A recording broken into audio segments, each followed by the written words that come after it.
Scott from Edge Specialist Advice Network. Hope you're all well.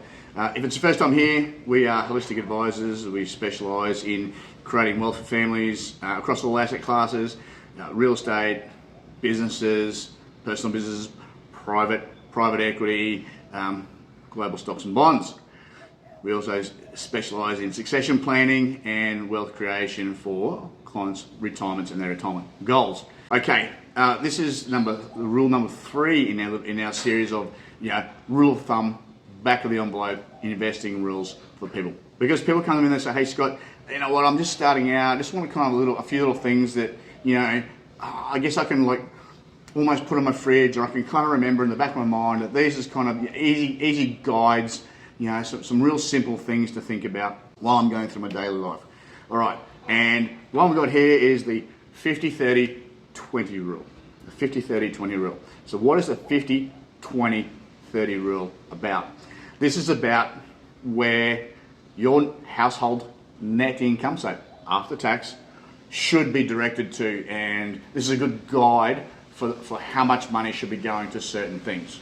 All right, so 50%, so half of your after-tax pay goes to what I call needs. So living costs, so that's going to be your mortgage, it's going to be your rent, it's going to be any sort of personal loan repayment, school fees, groceries, just living costs, insurance. All right, so 50%. If it's any more than 50%, life is going to be hard to move forward and invest for any sort of future.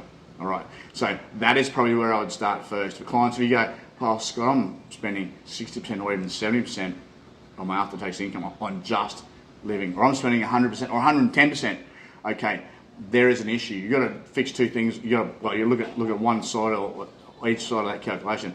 Do I need to earn more money? Point blank, so that I can get more in, but not increase my living costs, or do I need to decrease my basic living costs, my needs? 50%. So 50% is a guide.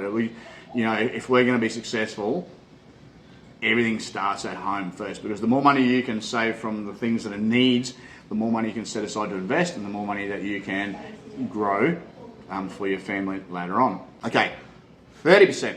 Okay, so paying down debt. So this isn't the interest on the mortgage repayment. This is actually paying down principal debt. Okay, so when we do that calculation, 50% goes to needs. That was the interest on loans, or the rent. Okay, 30% goes down to paying down debt. Now, for a lot of people, that's going to be your credit cards, especially at this time of year. Just coming into after Christmas.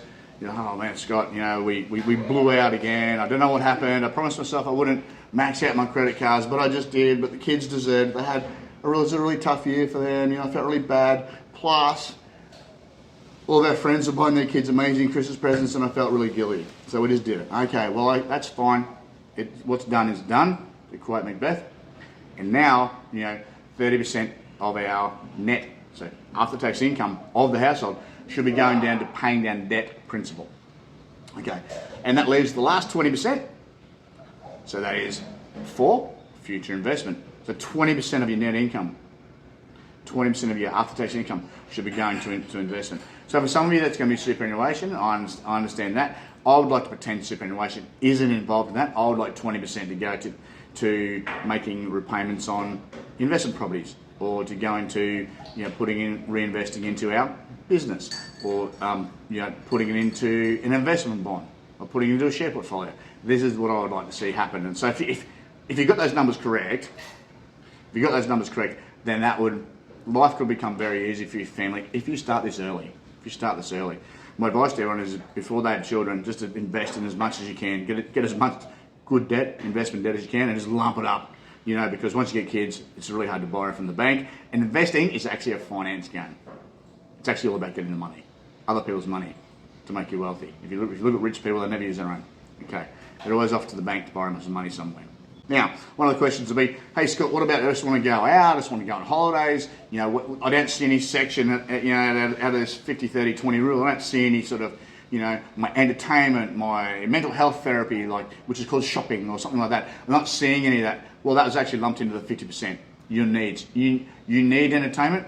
You need to take the kids on holidays. You need to have a blowout with your mates. You need to go overseas on that trip to Thailand, or that surfing trip to Bali. That is in your 50% needs. And so if you can't put it in there, you probably shouldn't have it. That's the rule of thumb. So if you need to do that, all right, tighten the belt somewhere else. Do it. Get it sorted. Anyway, look, this is easy calculation for those people to come to me and say, Scott, I'm not sure if I'm doing the right thing with where my money goes. 50 for needs, 30 for debt, principal reduction, 20 for future investment. All right, guys, that's enough from me. Remember, life is a family sport. Give yours an edge. See ya.